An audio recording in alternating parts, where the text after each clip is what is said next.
Muito boa noite a todos.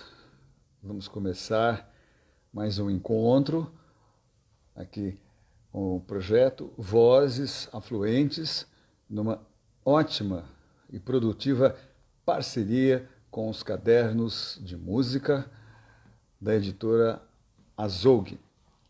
E para quem ainda não sabe, para quem está entrando agora e não sabe o que é Afluentes, eu vou ler para você ficar inteirado, para você conhecer o trabalho do Afluentes.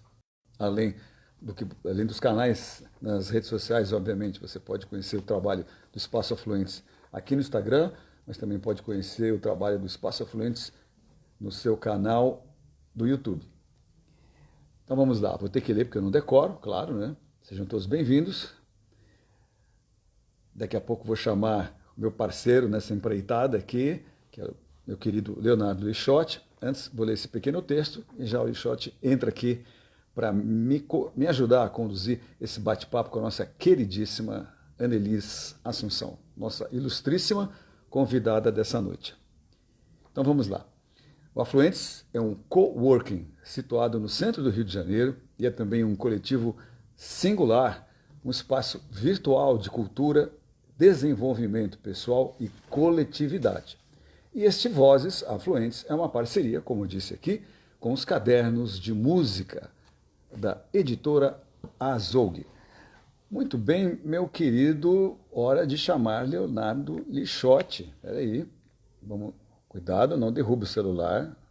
Vamos lá, esperando aqui. Já vai.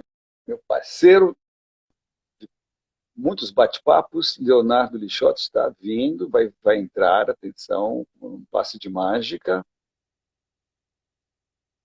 Não entrou. Entrou Leonardo Lixotti. Aconteceu alguma coisa. Aconteceu. É melhor você virar a câmera do celular. Isso. Mas não te ouço. Então, peraí. Não te ouço porque estou sem fone. Meu Deus do céu. Alô, Leonardo Lixotti, tudo bem? Alô, Leonardo Lixotti, você me ouve? Você saiu, né? Acho que você vai ter que voltar de novo. Muito bem. Dá um alô aqui pra gente. Pessoal, eu vou ter que ler de novo o texto do Vozes Afluentes, porque eu estava sem o fone de ouvido e, consequentemente, sem microfone. Vocês me desculpem. Então, acho que eu fiquei falando aqui, todo mundo do outro lado falou, mas cadê o som, né? O som vem desse pequeno device aqui. Então, vamos lá. Para quem não conhece o trabalho do Espaço Afluentes, vamos lá, de novo. O Afluentes é um coworking situado no Rio de Janeiro e é também um coletivo singular, um espaço virtual de cultura, desenvolvimento pessoal e, claro, coletividade. Esse projeto aqui, Vozes Afluentes, é uma parceria dos cadernos de música da editora Azougue com o Espaço Afluentes. E de 15 em 15 dias, a gente vem aqui nesse espaço do Instagram para bater papo. Então, vou chamar aqui o meu querido Leonardo Lixotti. Dê um alô aqui para te chamar, aí você entra de novo, que eu não estou te visualizando, por favor. Leonardo Lixotti, que vai me ajudar a conduzir o bate-papo dessa noite com a nossa queridíssima Annelise Assunção. E já já vai aparecer aqui para eu incluí-la nesse bate-papo. Por enquanto, estou guardando aqui o Leonardo. Dá um alô, Leonardo. Muito bem. Opa, já está vindo. Dessa vez é para valer, hein? Atenção. Contagem regressiva. Agora sim. Agora estamos juntos. Tudo bem, meu Você cara? com a câmera virada, você com a câmera virada e eu sem headphone, sem microfone. É uma beleza, né? Aconteceu, eu acho que a minha conexão, até desliguei o Wi-Fi e estou agora no 4G. Parece que o problema era esse. Rapaz, você sabe que um dos técnicos aqui, Hum. com a pessoa com a qual eu gravo o som do vinil, ou gravava pelo menos nas últimas temporadas, ele me disse que o Rio de Janeiro tem uma das piores internets do país, sabia? Não sabia, mas eu acredito. É, é verdade, né? Muito bem. Olha só, então já vou encaminhar aqui, vou mostrar o livro, a primeira edição os Cadernos de Música com a nossa queridíssima Annelise aqui, que é a nossa convidada para bater papo daqui a pouco. E esse aí é o nosso queridíssimo, é o pai dela, o Itamar Assunção, dos músicos mais geniais da música brasileira de todos os tempos. Vamos falar também sobre dele. Para quem não sabe, então, Leonardo Leixotti, que está chegando agora, sejam todos bem-vindos, boa noite. Vamos contar para o pessoal o que é esse projeto maravilhoso, que são os Cadernos de Música. Sim, boa noite, Charles, boa noite, pessoal que está aí, pessoal que está chegando. Os Cadernos de Música são uma coleção de pequenos livros dedicados, cada volume dedicado a um artista da música popular brasileira. Pode ser um cantor, um compositor, um instrumentista. E a gente cobre artistas de diversas gerações. Esses 2 exemplares dos quais a gente vai mostra muito bem isso. A Annelise e o Itamar. A gente sempre tem, cada volume desses tem uma entrevista, a maioria das vezes inédita, quando o artista, o artista já se foi, o artista a gente não tem condições de entrevistar o artista, a gente pega uma entrevista de arquivo, procura uma entrevista rara, uma entrevista que tenha sido publicada talvez uma vez apenas, ou inédita. No caso do Itamar aqui, as entrevistas são do Ademir Assunção. São 2 entrevistas do Ademir Assunção que tem nesse volume do Itamar. E também a gente tem um ensaio biográfico, né? A gente conta a história do artista fazendo alguma análise da sua trajetória nesses volumes. Então, o volume tem isso. Um texto analítico, ensaístico, biográfico sobre o artista e uma grande entrevista. E agora a gente lançou como uma coleção, agora eles estão sendo vendidos de forma avulsa e também estão sendo lançados, a gente, com algumas parcerias internacionais, eles estão sendo lançados em Portugal, em países da América Latina, em outros países da América Latina e nos Estados Unidos. A gente está negociando também. Temos alguns na última live, a gente tinha inclusive os editores parceiros aqui com a gente.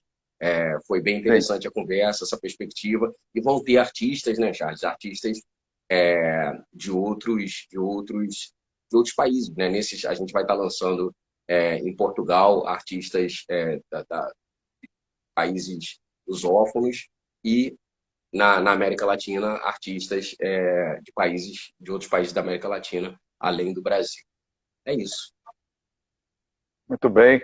Nossa querida amiga Kátia Braunstein, que está aqui nos assistindo, pergunta onde pode comprar, adquirir os Cadernos de Música.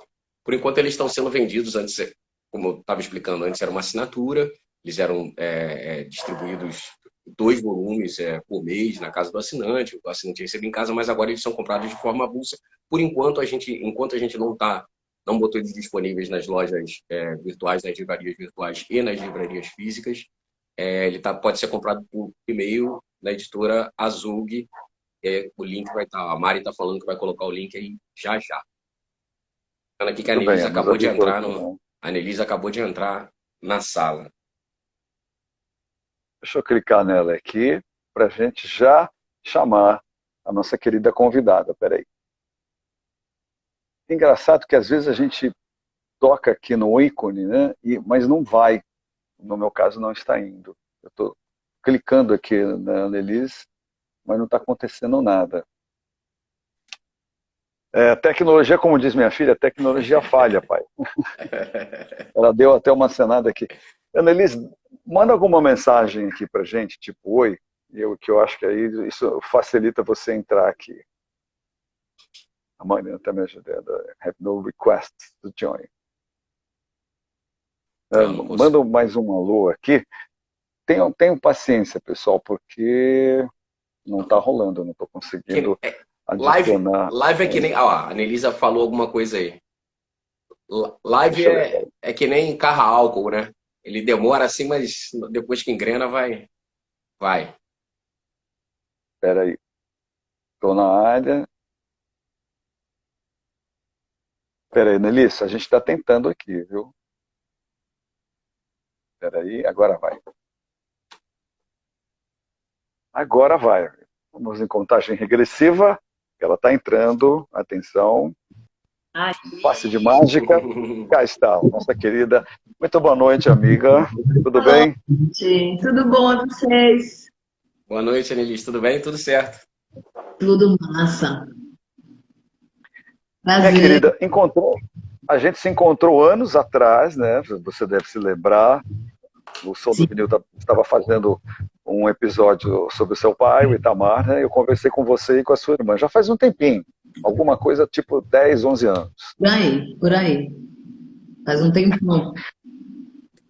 Muita coisa aconteceu. Porque quando conversei com você, eu estou vendo aqui o seu primeiro álbum, solo, ele é de 2011. Quando conversamos, você ainda não tinha gravado, para você ver, né? Faz tempo que conversamos, muita coisa aconteceu. Então deve ter sido 2010, 2009, que foi quando a gente lançou a Caixa Preta. E tava tendo É, alguns tipo isso. vídeos ali, né, do meu pai. Deve ter sido Mais ou, nessa onda, total. mais ou menos isso. Lixote, vamos começar essa entrevista? Vamos Vamos embora. entrevistar a nossa querida? Eu queria, Nelis, antes de mais nada, você acabou de lançar. Primeiro, você fez aniversário, né? Parabéns. Você fez aniversário Obrigada. Verdade, dias recentemente. atrás. E foi ontem, se eu não me engano. Foi ontem. É, parabéns. E você lançou um livro também. No meio disso, você lançou um livro. Sábado, você lançou o Foi. Serena Finitude. E eu queria que você falasse um pouco desse livro. Queria que você falasse um pouco do seu livro. A gente está fazendo uma live aqui sobre outros livros, mas pô, não podia perder a oportunidade de conversar com você sobre o seu livro. Ah, claro. É muito, muito bonito, assim. É uma história muito bonita e as ilustrações estão lindas. Fala um pouco disso.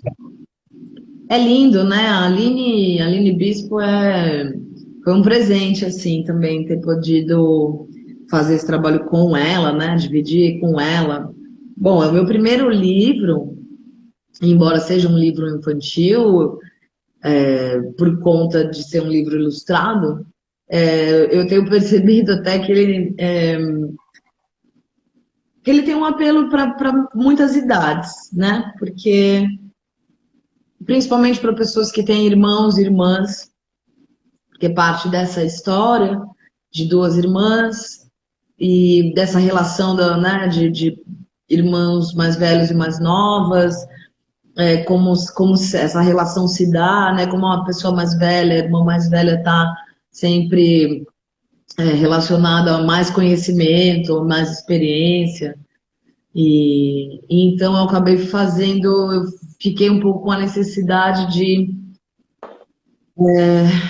falar sobre essa temática do fim, né, da morte ou da ressignificação da morte, a partir das mortes mesmo da minha vida, né?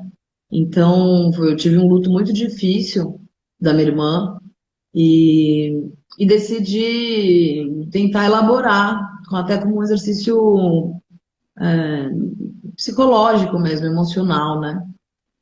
Como organizar esse sentimento, né, de injustiça, de uma raiva muito grande.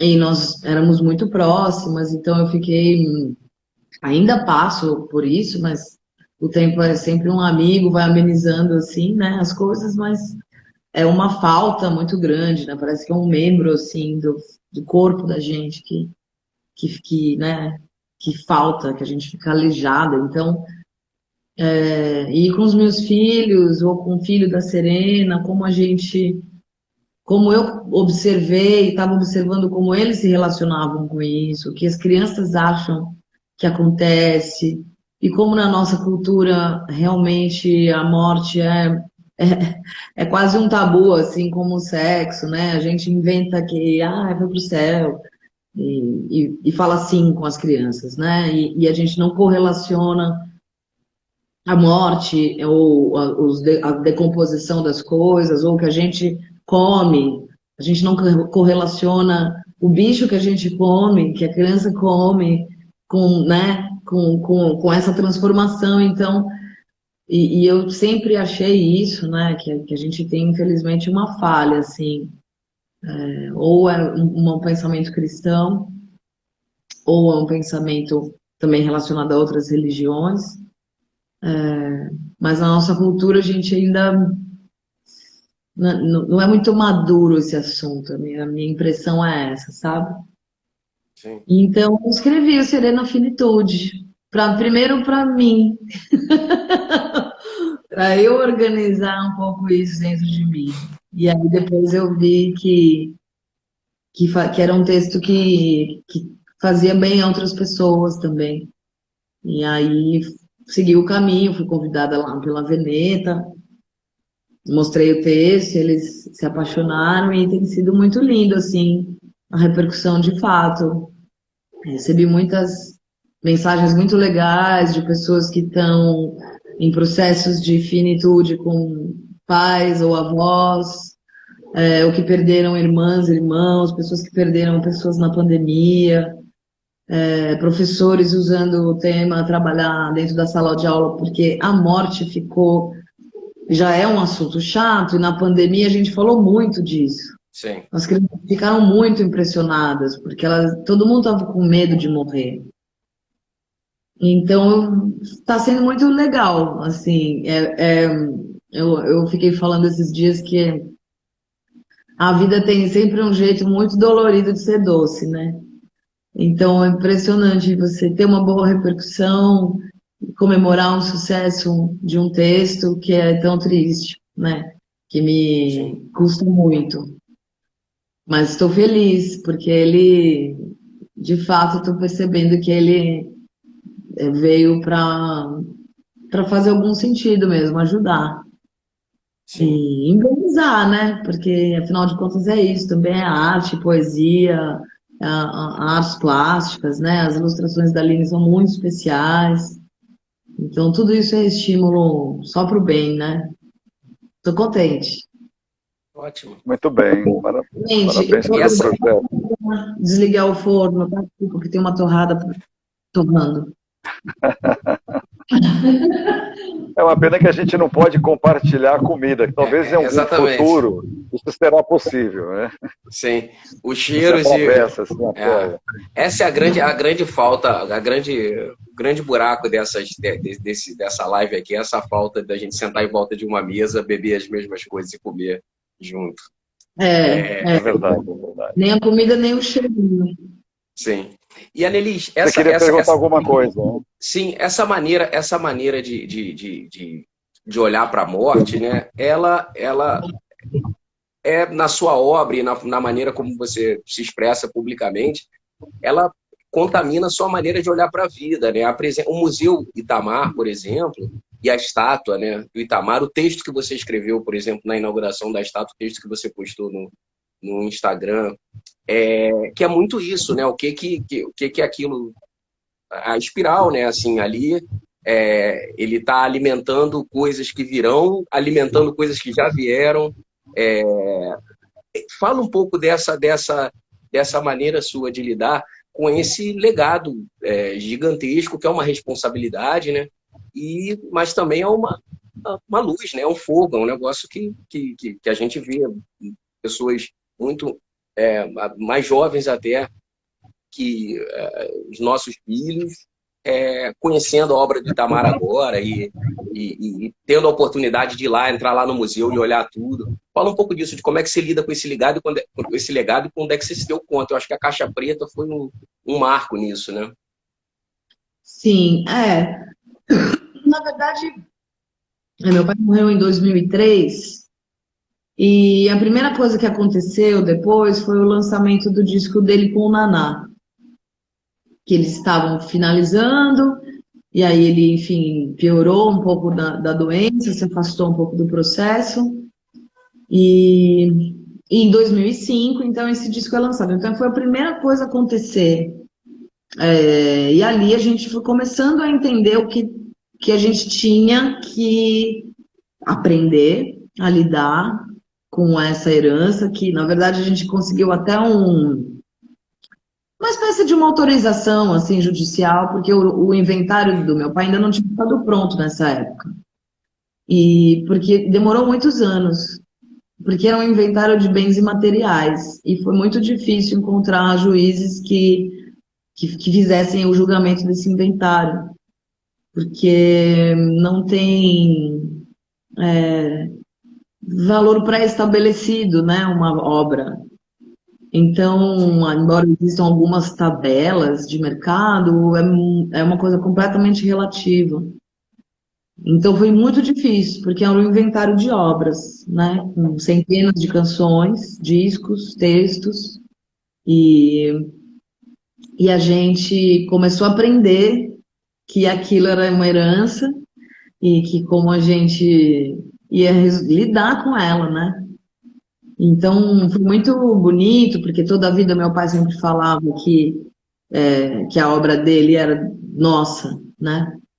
Ele sempre fez muita questão de não ser editado, de não ser de gravadoras e ter autonomia sobre seus fonogramas. Então, quando ele morreu e a gente herda isso, eu começo a entender a importância dessa autonomia e a gente começa, então, um grande movimento, né? Aí de organização, Então, teve o disco do Naná, que era vivo, em 2005, e insistiu muito para esse lançamento acontecer. Então, a gente, né, o Paulo Le Petit finalizou o disco e a gente lançou. Ali eu comecei a entender que tinha muita coisa que eu precisava fazer, minha irmã, a gente, tá. Então, lentamente a gente foi digitalizando todos os textos, né, todos os cadernos dele, e aí, através do Itaú Cultural, a gente também, antes da Caixa Preta, lançou o documentário e um livro que se chama Cadernos Inéditos, que é um grande compilado de todos os textos dele. E a Caixa Preta, na sequência. Ou o inverso, agora eu tenho certeza. E a Caixa Preta era isso, né? Era uma caixa com todos os discos remasterizados, mas 2 discos inéditos, que foram produzidos, um pelo Beto, outro pelo Beto Pilares, Paulinho Le Petit. Então a gente foi projeto a projeto entendendo. Então, teve o Songbook também, em 2006, que a gente fez um projeto para a Petrobras, e daí eu começo a entrar nesse universo, né, da Lei Rouanet, do que é isso, de como funciona, patrocínio. Eu era muito, muito jovem e tinha pouquíssima experiência nesse campo, né, de projetos e tudo mais. Então fui indo. Infelizmente a escola foi chata. Mas a gente foi aprendendo que, né, melhorar a compreensão, entender os caminhos. Porque o mais importante para mim, para minha irmã, não nem importante, mas o mais era o que a gente carregava, era essa lembrança dessa fala dele constante na nossa vida desde que a gente era pequena, que era a minha obra é das minhas filhas. Então, quando a gente, enfim, olha e fala, bom, a gente tem isso, é urgente que seja honrado, né? Eu não posso não fazer nada com isso, eu não posso pegar e... Era um plano já dele, inclusive. Eu acho que ele fez um plano, entendeu? Ele falou, cara... E ele falava muito disso, né? Que era um artista póstumo, que ele era um artista que ia ser maior e mais reconhecido depois de morto. Então, todas essas coisas ficavam, assim, um pouco me rondando, né? Bom, preciso organizar tudo isso. E foi chegando, a gente foi organizando, foi fazendo um projeto, um outro projeto, e batalhando, né, para realmente não... Porque quando a gente perde a intenção da memória, né, ela vai realmente se esvaindo.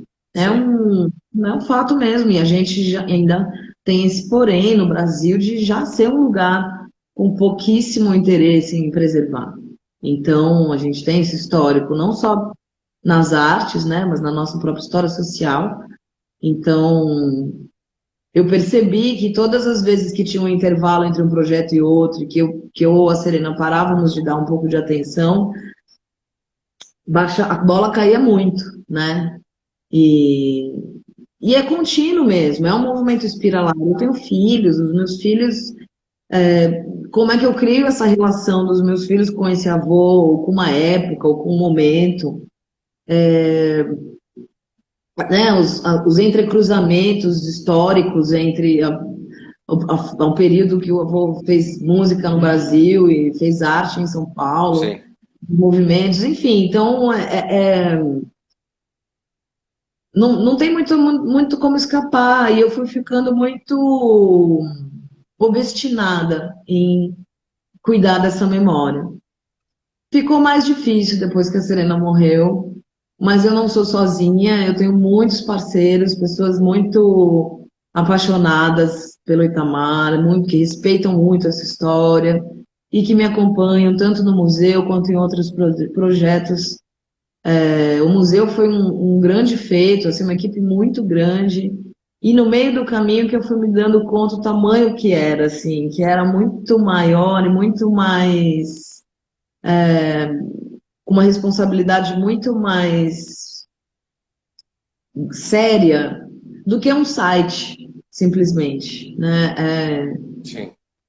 Então, quando eu entendi que o que a gente estava fazendo ali era um museu, e eu fui entender, fui pesquisar e ainda vivo pesquisando, porque eu não tenho academia, então eu sou completamente autodidata para qualquer assunto que eu me meta a fazer.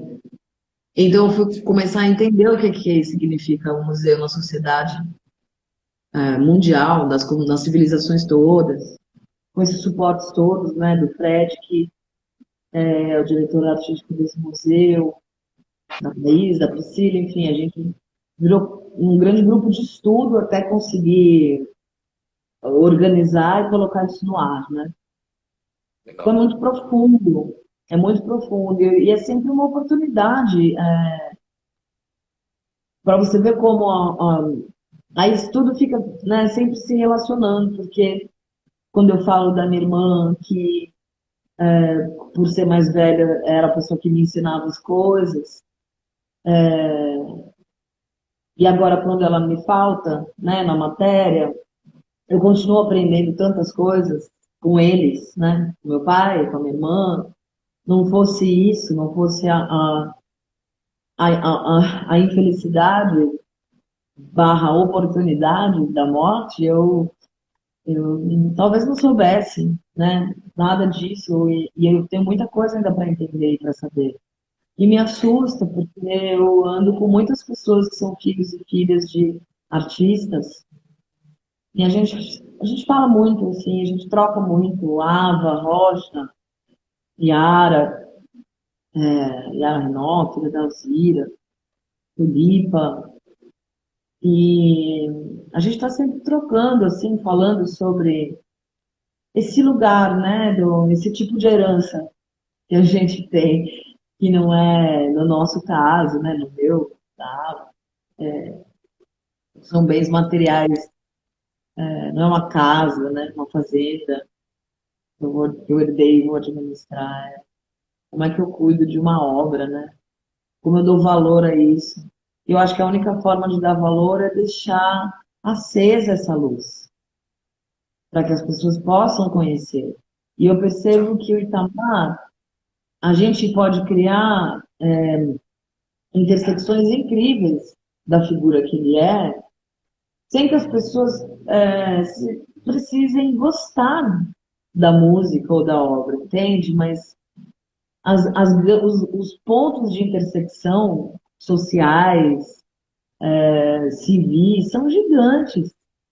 Então, eu percebo cada vez mais isso. Tem gente que não gosta do som, mas fica impressionado em saber que ele existiu, que ele morava na periferia, ou que ele era independente, né? Então, essa coisa que a gente fala muito da representatividade, né? De colocar os pingos nos is da história, quando a gente começa a dar informação para que as pessoas possam criar suas narrativas sobre um momento, né? Então, no caso, acho que o Davan sabe falar sobre isso muito melhor do que eu, né? Essa marginalidade que se criou nos anos 80, com alguns artistas,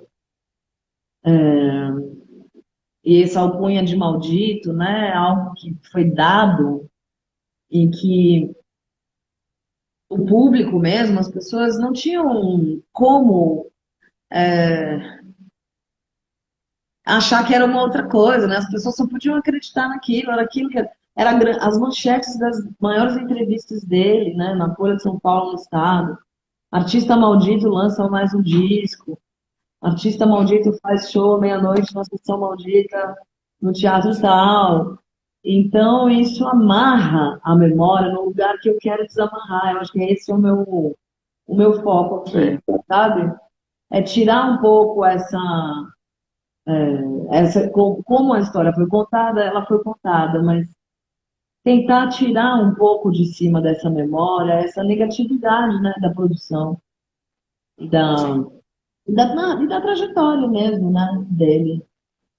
Então é um trabalho difícil, porque a sociedade está muito organizada, tudo está muito certo para olhar para uma figura como o Itamar, um homem negro, retinto, que morreu com 54 anos de câncer no intestino, ao cunhado de maldito, marginal, independente, e as pessoas querem ter esse personagem, né? Então, olha, se você não falar alguma coisa, não me parar, eu vou falando aqui, tá? Eu quero falar. Fala aí, Charles. Nós somos, felizmente, nós somos um tipo de entrevistador que deixa o entrevistado falar, né, Quixote, né? Nós temos essa política aqui. A convidada você, a live é sua, Annelise. Eu conheci bem seu pai, vi alguns shows do seu pai na TV e outros nos espaços alternativos de São Paulo. E também ele pertence a uma geração que acho que a gente precisava falar mais, da música que foi produzida, por isso que se chamou de vanguarda paulistana, né?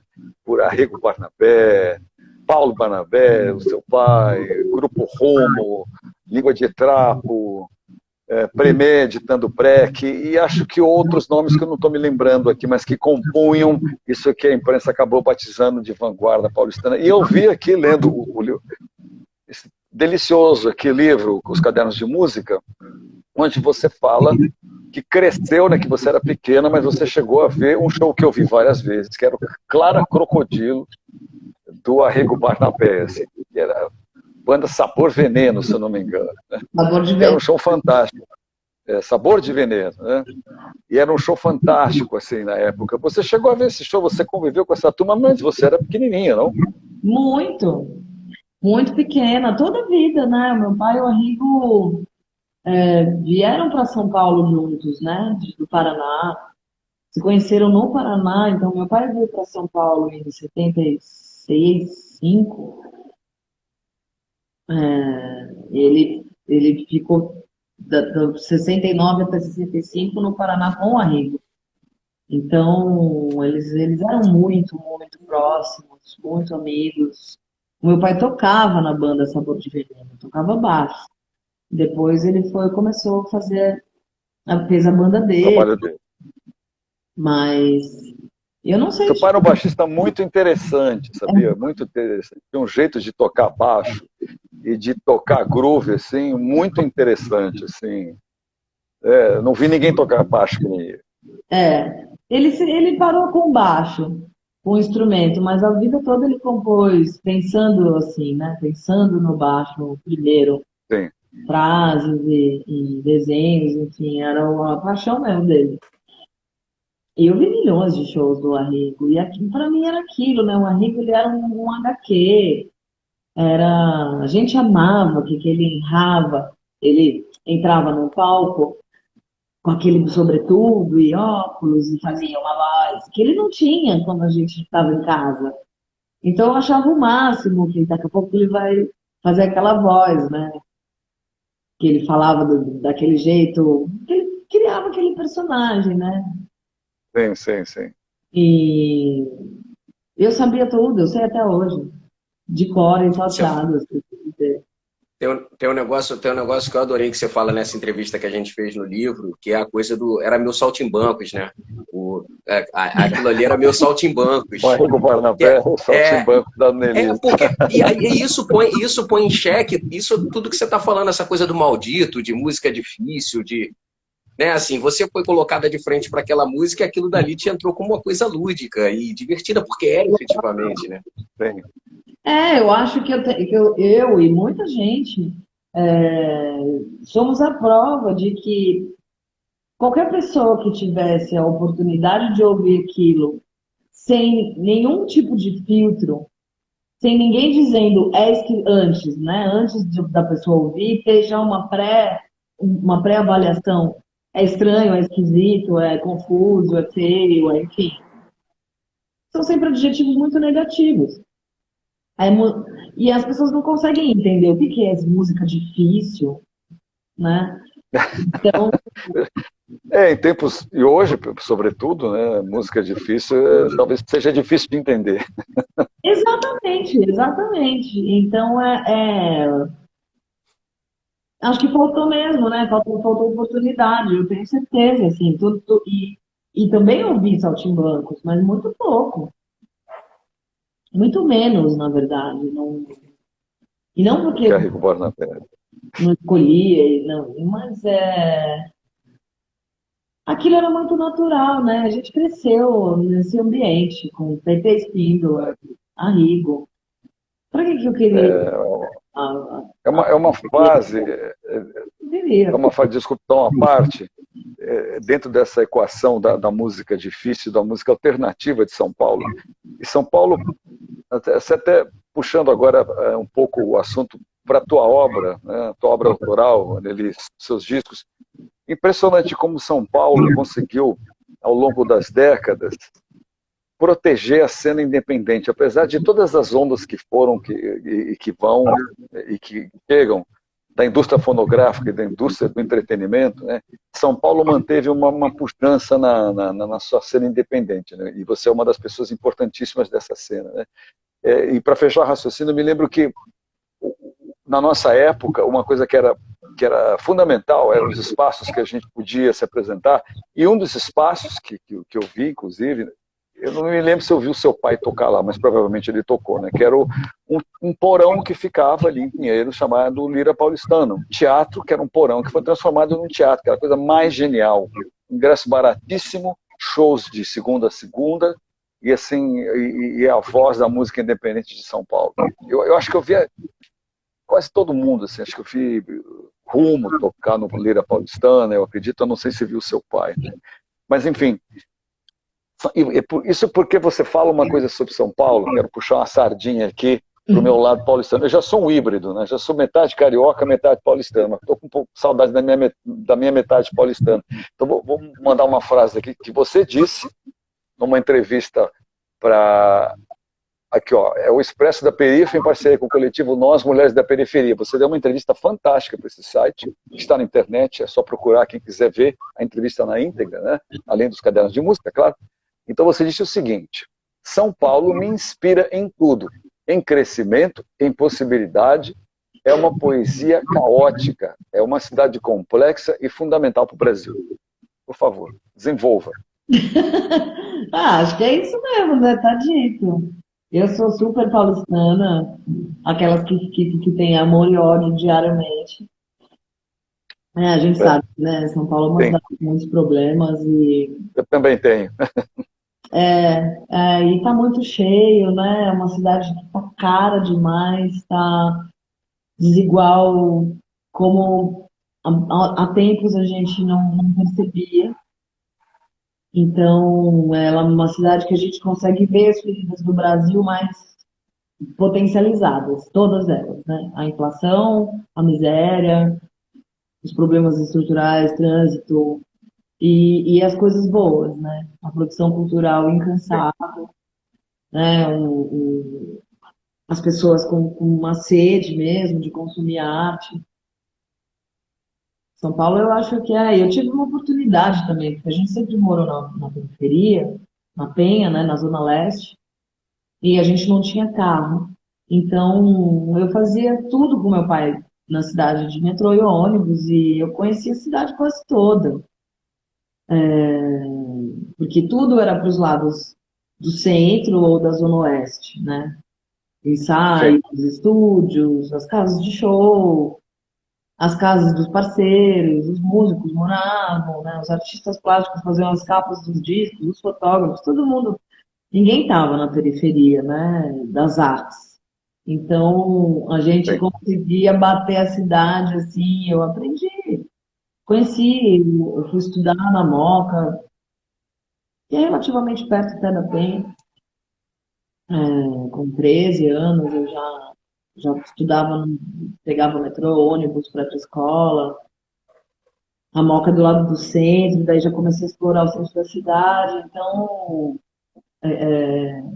eu tenho muita vontade de sair de São Paulo, mas ao mesmo tempo eu sou completamente viciada, assim, nesse mecanismo, assim, nessa loucura. Teve um dia agora, dessa pequena flexibilização que está rolando da pandemia, que eu fui a uma reunião no centro da cidade, na Secretaria de Cultura, e aí depois, na sequência, eu fui dar uma entrevista na Rádio Nova Brasil, que era perto, tudo assim, com um raio de 800 metros, e aí à noite era uma abertura de uma exposição no Municipal, e eu fui para a abertura, e depois eu ainda fui no lançamento de um clipe da Tássia na São João, tipo assim, eu falei, cara, eu não vou com muita saudade disso.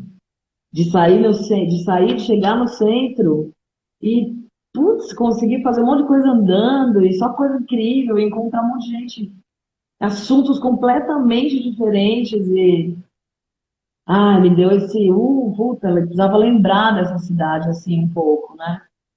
Dessa, dessa potência mesmo, dessa potência de cultura. E você falou, né, do Lira. O Lira é um lugar que foi muito importante mesmo, né? Meu pai gravou o Beleléu pelo selo Lira Paulistano. Sim. Ele tem no acervo do museu, se vocês depois quiserem passear lá, tem fotos incríveis desse show que ele fazia um cenário que era uma prisão com cordas assim, eles ficavam dentro do palco e as cordas como se fossem um xadrez. E foi ali que acho que ele também conseguiu, por ter vivência com esses outros grupos e outros artistas, que não era só de música, né? Tinha o Tadeu, tinha gente de audiovisual, tinha muita. Era uma fervura, assim mesmo. Então, a oportunidade também dele de trocar com essas pessoas, né? E o Lira poder ser um espaço de experimentação, shows longos, cada semana um show Sim. diferente, criando público. Que coisas que, infelizmente, talvez a gente tenha perdido um pouco, né? A gente vive hoje uma São Paulo muito mais absurdamente capitalista do que Sim. na década de 80. Então, a gente tem menos espaço para artistas que estão começando, a gente tem menos espaços de arte baratos ou gratuitos, né? Então, a gente ficou ali, né? A gente está dentro de um sistema que favorece sempre, né, as, Bom, os grandes números. Mas, aí, mas mas mesmo ainda, assim, em São Paulo ainda vou passar para você, Leonardo. Eu só queria dizer que São Paulo ainda tem espaço, entendeu? Porque o Rio de Janeiro, depois da administração desastrosa e destrutiva, né, do Crivella, né, do bispo Crivella, ele praticamente destruiu os espaços culturais da cidade do Rio de Janeiro, né, basicamente. Vai, Leonardo. não é porque mesmo assim São Paulo conseguiu, e até complementando essa história que o Charles está falando, São Paulo conseguiu assim a emergência da sua geração, né? Assim, a sua geração de artistas que foi bastante importante para a música brasileira, e continua sendo, a galera continua muito produtiva. Assim, na coleção a gente falou com o Kiko e a Ava, que agora, a Ava que também é paulistana agora, Negro Léo, que também agora é paulistano, mas então, mas artistas como Yara, o Rômulo, toda essa galera, o Curumim, como é que você vê no meio disso tudo, né? Que o Charles falou bastante dessa geração dos anos 80, mas como é que você vê essa geração, essa sua geração que já tem uma história, né? Já tem uma caminhada, não é mais tipo as revelações, né? Vocês não são revelações mais, apesar de eventualmente algum prêmio, alguma coisa levar vocês para esse lado, mas vocês são consolidados, vocês têm alguns discos na carreira, todos vocês fizeram coisas muito grandes já. Como é que você olha para essa geração já com uma história, já olhando para trás, falando, ó, o que a gente fez e por que a gente fez isso, como a gente conseguiu fazer isso? A gente é uma geração que teve a sorte da internet, né? A gente teve esse advento tecnológico que eu fico sempre pensando, se meu pai fosse vivo, o que ele teria feito, né? Porque você, né, você falou do Negro Léo também, que é isso, que é um artista compulsivo e que tem a internet como uma grande possibilidade de existir, de lançar o trabalho, de mostrar o que produz. Então, a gente tem essa minha geração toda, até um pouco mais velha que eu, fiz 42 ontem, um pouco mais velho, um pouco mais novos, a gente aprendeu, a gente recebeu isso como uma possibilidade. A cada disco que eu lanço tem uma novidade relacionada à tecnologia. Então, meu segundo disco, quando eu lancei meu segundo disco, o streaming não era uma coisa. Isso em 2014. Então, a cada disco, as coisas, né, vão mudando. E a gente Foram mudando. tem essa oportunidade. Eu acho que essa é a maior resistência, não só do paulistano, acho que de todo artista brasileiro independente, que não tem, né, enfim, que não tá, eu acho que eu nem sei como é hoje, sei por poucos amigos, poucas pessoas que são de gravadoras, mas aquela relação né, da gravadora, de você existir como uma gravadora, completamente não existe praticamente mais, né? Agora são números, são engajamentos virtuais e tudo isso.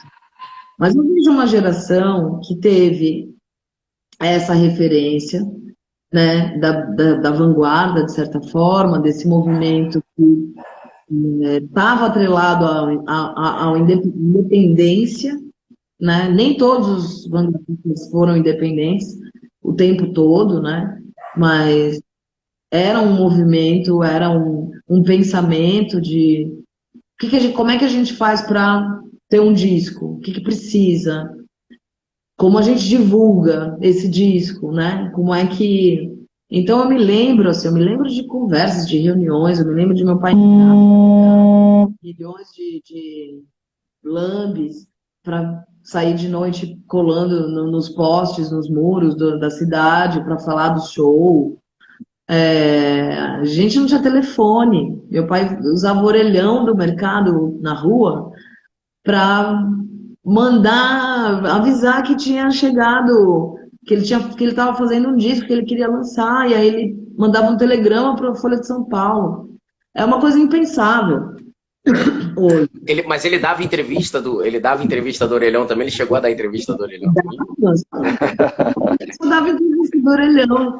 E aí esse mercado, né, o Saraiva existe até hoje, enfim.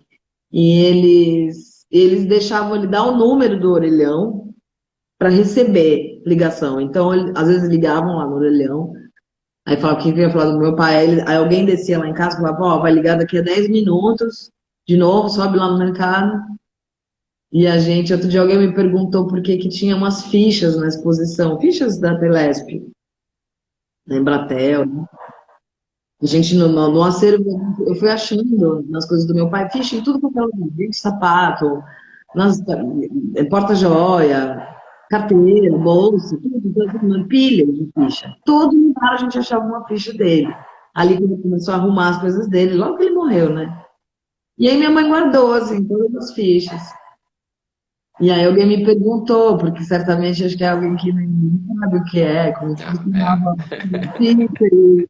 E aí você vê como é legal quando a gente cuida da memória. De fato, ele era independente, né?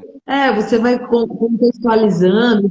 Eu não estou contando essa história de uma vitimizada, ai, coitado do Itamar ali. Sim, sim. Aqui é uma realidade de todo mundo.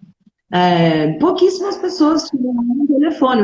Meu pai comprou um telefone naqueles consórcio de balcão, sabe? Que, sei lá, eu nem lembro como funcionava o sistema, mas era uma coisa, enfim, cara, e que você era sorteado. Tipo um consórcio, mas você era sorteado. Rifa.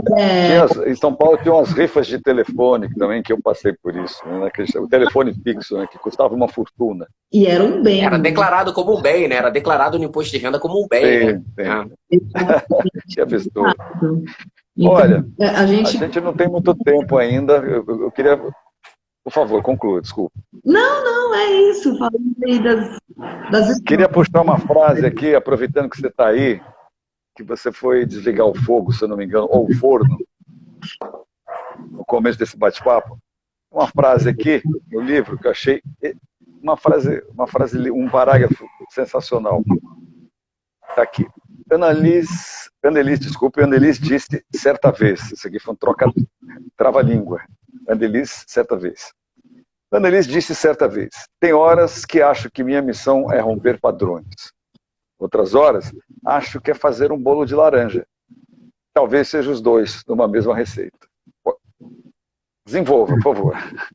Ixi, eu nem me lembro de ter dito isso, mas parece mesmo que foi o que falei. Eu acho que é o tempo todo, né? Essa história, como eu estava contando no início.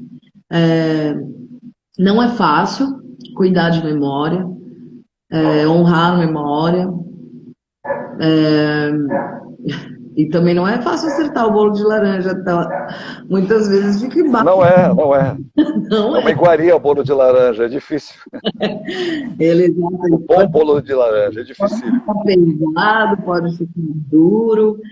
É prática, é exercício todo tempo, é juntar, né, carinho, dedicação, gozo no meio.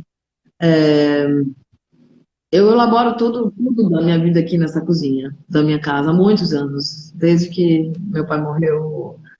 Antes eu morava em outra casa e desde que eu mudei para cá, tinha 12, 13 anos. Então, acho que por isso eu fiz essa relação. Porque às vezes, né, a sensação de que você poder fazer só o que você escolhe, né? Então, cuidar, o que eu faço hoje, que é cuidar dessa memória, não foi uma escolha. Então, às vezes isso dói. Às vezes eu quero só fazer um bolo e escolher as minhas dores, né? Mas isso é uma ilusão, completamente. A gente não escolhe mesmo, não escolhi. Né? Eu nem pude, nem poderia. Se eu tivesse oportunidade, eu não escolheria isso. Eu escolheria eles vivos, fazendo mais história, né? Mas assim assim foi. E aí eu preciso mais um pouquinho, até que os meus comecem a ficar mais responsáveis e possam também se interessar por isso, cuidar, né, desse avô, dessa história, dessa tia, dessa mãe. Inaugurando a estátua do meu pai foi algo muito, meu Deus, assim, num nível de simbologia muito profundo. Né? Então, a estátua do seu pai está no Largo da Penha, não é isso? No Largo do Uruguai, na Penha. E é a primeira, né, de uma série de 5 esse ano, e a Secretaria de Cultura deve inaugurar outras ainda, de figuras negras, porque é isso, né, a sociedade começou a cobrar.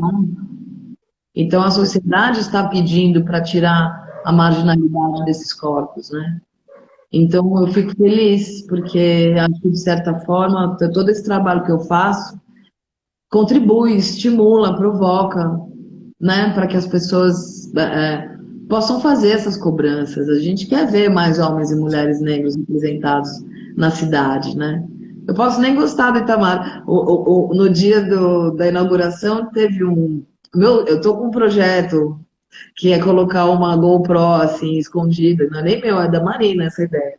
Colocar uma câmera assim num poste perto da estátua e ficar gravando as reações das pessoas com a estátua, porque já aconteceu de um tudo, tem 6 meses, e o negócio já aconteceu de oferenda, vela, flor, roupa, conversa, senta, a pessoa senta, chora, abraça, e as pessoas lá do Centro Cultural contam também pra gente histórias muito bonitinhas. Tem uma pessoa que ela vem todo dia conversar.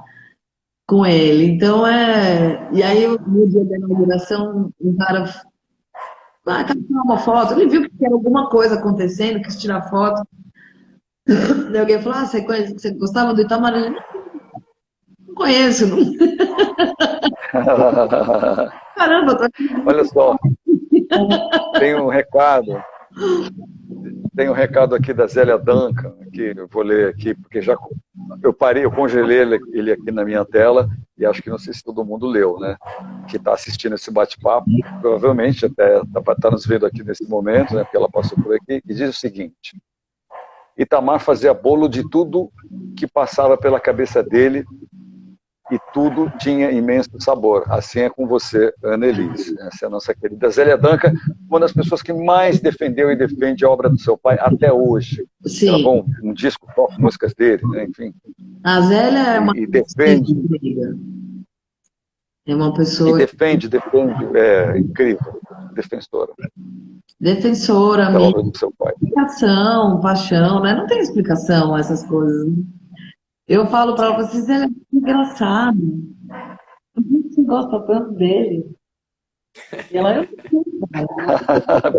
é uma boa pergunta essa, é uma boa pergunta, de fato. Deixemos que ela responda. Né? Lindo mesmo, foi lindo encontrar esse amor assim também lindo. E muitas mulheres, né? Não sabe disso.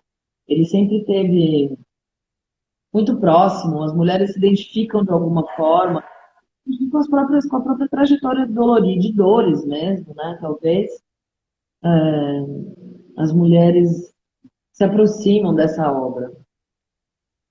Sim. Então a Zélia é uma das mais importantes intérpretes que já gravou o Rita e segue levando ele para o Brasil afora, desde que ela gravou, né? Um disco só com músicas dele, como isso potencializou também a memória, as pessoas vieram a conhecer. É porque faz a obra rodar, né? É importante que uma artista do nível dela e contemporânea visite o cancioneiro do seu pai e de outros autores, porque roda, as pessoas acabam conhecendo, quem não conhece acaba conhecendo, acaba entrando em contato. Né? A música pop funciona assim. Né? A Zélia explicou aqui, você falou, deixa a Zélia explicar, deixa a Zélia falar, ela explicou aqui, ela falou, Itamar me dá sentido. Foi o que ela escreveu aqui agora. Boa, Zélia, para variar, você arrasa sempre. Sempre.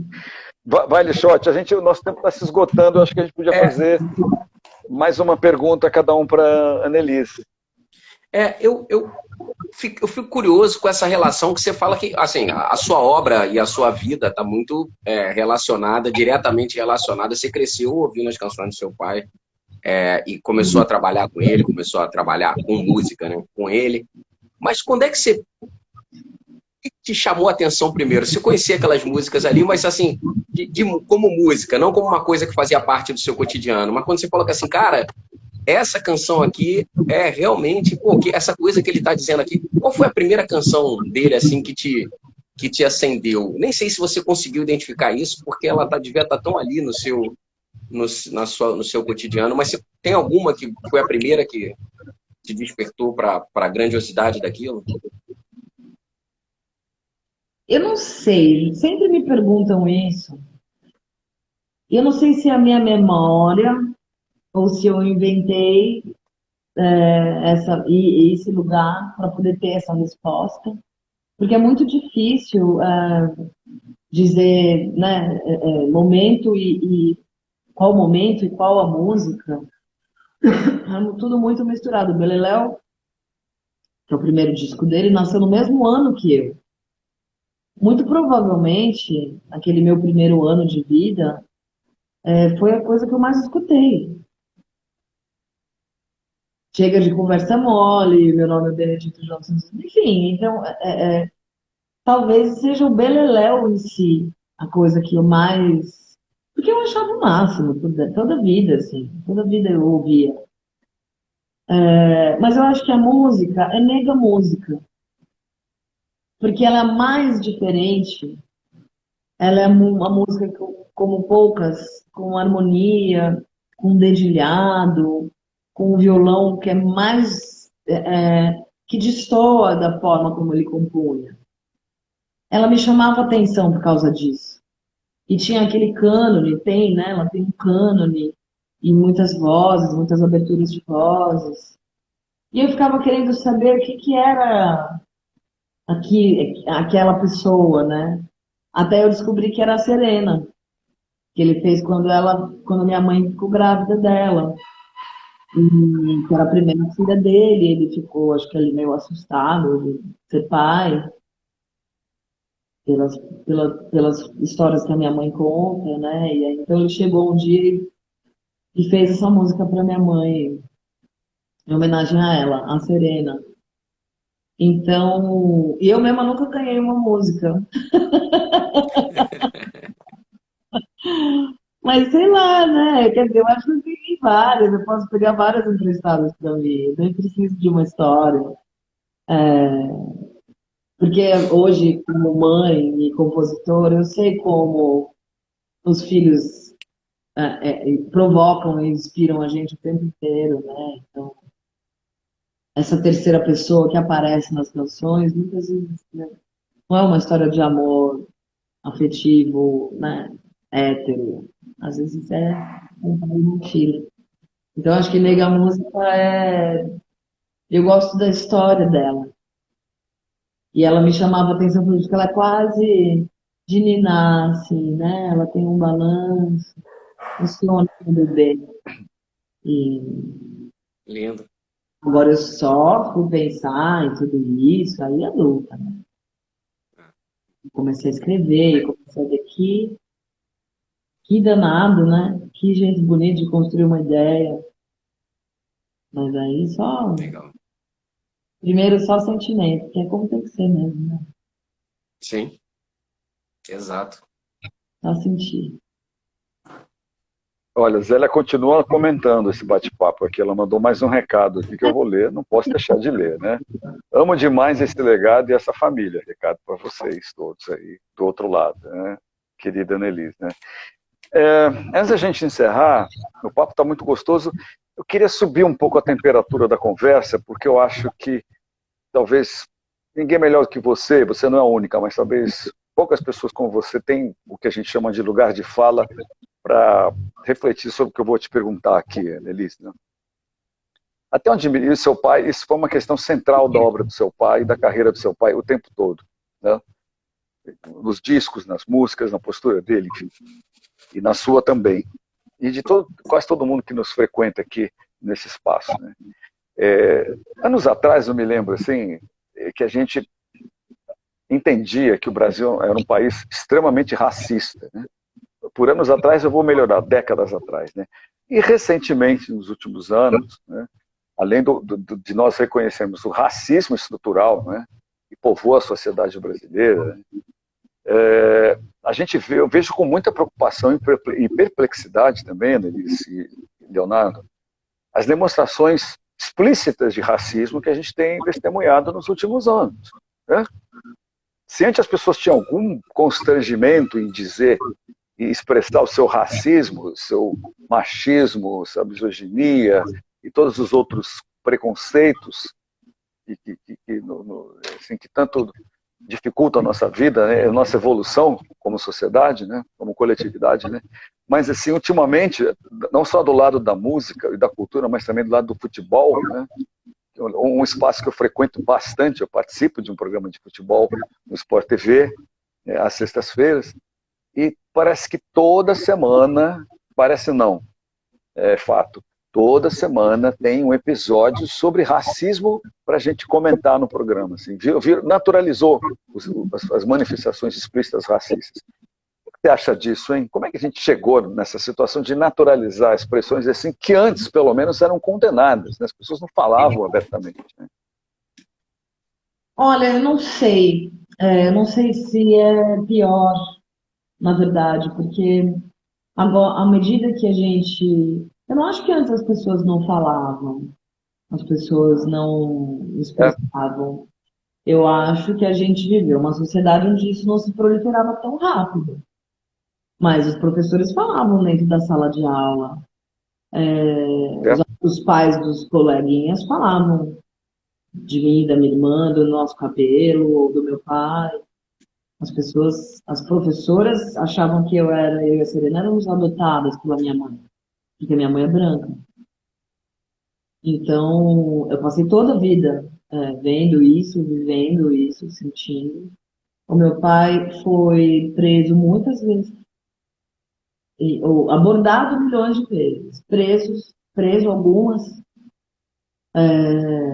na minha frente, comigo junto, enfim, apanhou na minha frente da polícia. Então, eu acho que as pessoas tinham esse constrangimento, não. Na verdade, elas tinham uma passabilidade, né? Então, uma vez o meu pai foi abordado na rua, ele estava descendo a rua com a minha mãe para acompanhar a gente até o metrô. E aí um policial à paisana parou o carro, encostou, mandou ele deitar no chão, aquela coisa toda, umas 4 casas para baixo. E ele fez tudo, deitou. E a minha mãe, meu Deus, o que está acontecendo? O que está acontecendo? E o policial falava, não, minha senhora, agora está tudo bem, tá tudo certo, agora a gente já pegou o elemento, aí ele mandava um rádio para não sei quem, ela falava, o que aconteceu, Itamar, o que você fez? Porque mexia com droga, e aí ela já estava achando que tinha alguma, enfim, que era, sei lá, alguma coisa de droga. E não era nada, não era nada, ele correspondia ao tipo do elemento que eles estavam procurando, sei lá. E E aí foi a primeira vez, eu tinha 15 anos, que eu vi o que significava o racismo estrutural e privilégio. Porque os meus pais, eu sou de uma família interracial, isso não era um assunto muito branco, meu pai ser preto, não era um assunto, a gente, entende? Não era quando a gente era pequeno, né? Logo, na adolescência, começa a virar eu, minha irmã, a gente começa a prestar atenção que a gente faz parte, né, de uma coisa, de um encontro mais raro. Mas nesse dia, minha mãe pediu para o policial levantar o meu pai do chão. Ele estava com o pé em cima, o tempo inteiro dele, ele com as mãos para trás, deitado. E aí, quando o cara entendeu que era um equívoco, a minha mãe, muito brava, falou: eu exijo que você levante ele do chão, se desculpe na frente e peça desculpa à minha filha. E eu nunca isso, e assim, e ele fez isso. Ele levantou meu pai, ele me pediu desculpa aos vizinhos, para minha mãe. E ela tratou ele que nem uma mãe que trata um filho que fez uma coisa errada. E depois o meu pai ficou muito bravo com isso. E nem ela, nem eu, a gente não entendia por quê, porque tinha resolvido a situação. E aí foi a primeira vez que a gente falou sobre o que é ser branco, como brancos têm privilégios e oportunidades que os pretos jamais teriam, como tudo ali era errado, e como era triste o fato de ele só levantar do chão porque uma pessoa branca pôde exigir isso de um policial. Daí, quando a primeira vez eu ouvi meu pai dizer, se você fosse uma mulher negra, estávamos nós dois no chão. Então, aquilo não, me pegou demais, assim. Porque meu pai, ele tinha aquela coisa, ele andava sempre muito bem vestido, cheiroso, passada, roupa, sapato engraxado, que é essa cultura. Andando bem vestido, correto, cabelo penteado, sapato engraxado, ele ia, já ia ser difícil, ainda mais retinto como ele era, imenso.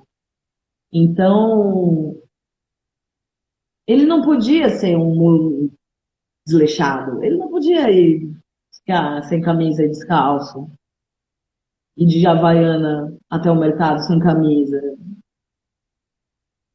ou sair correndo atrás de uma bola, né? Então eu estou dizendo isso porque eu não sei,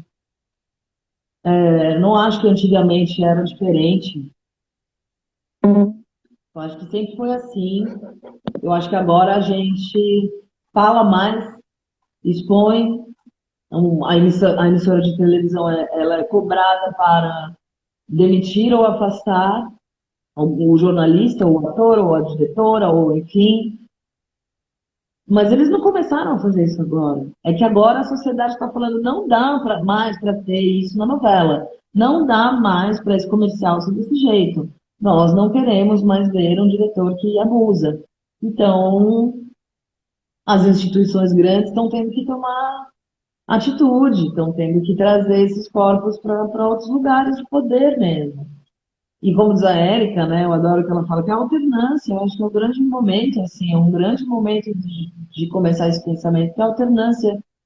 Não no sentido de agora então nós vamos tomar o poder dos brancos e fazer igual, né? Não é, não, porque aí também não, a gente não sai do lance, mas eu acho que é Sim. somente no lugar de escuta, né? Eu acho que a branquitude precisa escutar e entender, né? Parar de sempre se defender, de se pôr, né, nesse lugar de que não é racista, de que gosta de pessoas pretas, de que canta música de preto, de que teve uma babá, enfim, esses argumentos não dão mais, né? Uma coisa que não existe mais.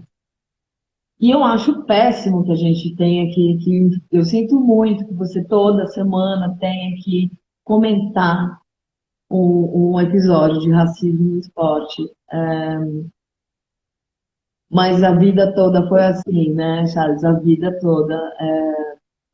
Saiu o Pelé, que é um homem negro que nunca quis ser preto, porque o futebol é cruel, assim como a música, assim como o teatro, assim como o ambiente acadêmico.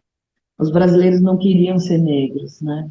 Então, acho que agora a gente está querendo, gostando, vendo tudo de lindo, todas as belezas disso, né? Está parando de se negar. Então, e tá bonito pra caramba de ver isso também. Sim. Muito bem. Eu acabei de receber Léo, um coisinho aqui, minha bateria do meu celular vai acabar. estamos terminando. Eu Acabamos com acho a que a gente bateria do seu celular. a gente vai Vai lá, conseguir Léo. sair antes da bateria. Não, só despedir mesmo, assim, agradecer muito a Annelise, assim, a gente nem deu pra gente falar do seu projeto com Curumim agora, que tá rolando. A gente falou do livro, falou do museu, tem um projeto Curumim, obviamente, tem os livros da coleção, o livro do Itamar e o livro da Annelise. Muito obrigado, Annelise, obrigado mesmo, é sempre um Obrigada a você. prazer enorme conversar com você. Muito massa. Pena que a gente não tá, que vocês não estão comendo aí a torrada que eu vou comer agora. Junto. Isso não pode fazer isso, hein? Isso não vale. A gente senta junto e continua esse papo. Obrigada, viu, todo mundo? Zélia, Valeu. Muito querida. obrigado, Annelise. Obrigado. Para todos. Para a gente fechar, só dizendo para todo mundo que esse bate-papo aqui será salvo, o arquivo será salvo e você pode acompanhar aqui no Instagram do Espaço Afluentes ou no canal do Espaço Afluentes no YouTube. Esse bate-papo aqui é delicioso na íntegra. Então é isso, né? Um Muito beijo. obrigado, queridíssima Annelise. Fiquem Muito bem. obrigado. Valeu. Beijo. Beijão, Boa gente. noite a todos e Boa noite. até o próximo Vozes Afluentes. Boa noite.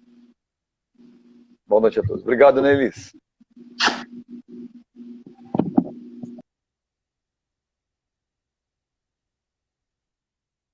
Tchau, meu querido Leonardo.